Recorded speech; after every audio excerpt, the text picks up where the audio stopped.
طلقه يا حياتي بعد فرقه زعلني تتركني في الساحة في قوة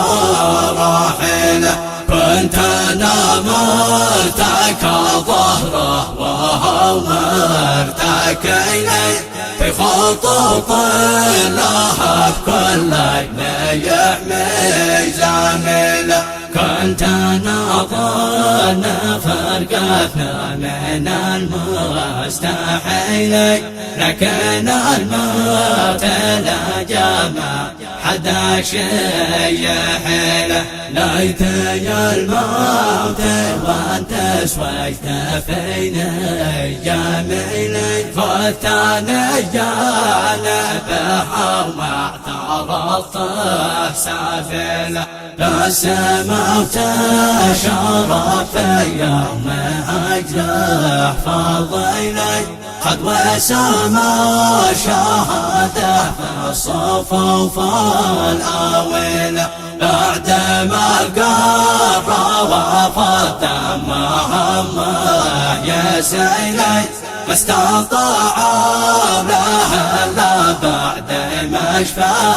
غليله كان بالحول دايم يشرح اوصافه اللي فكان بوسعد وصفه انشد حيله بس لك عهد يا ابو سعد ما بان ميلي عن طريقك ولا يا سيف نرضى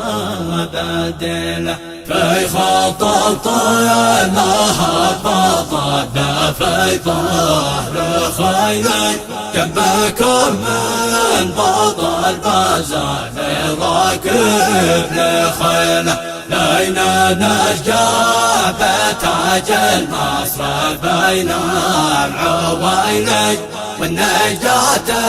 شهادة فالشهادة فضيلة بنا حرر قفا بقم كفوف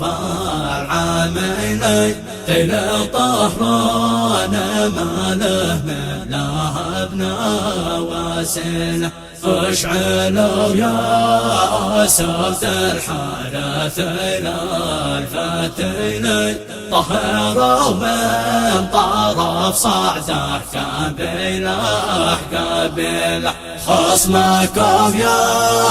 أسود أزال شيعي دليلين مذهبه ضد دين الله وخارج سبيله حافظوا عن كتاب الله وسنة رسوله من أهل الكفر وأهل الشرك وأهل الرذيلة.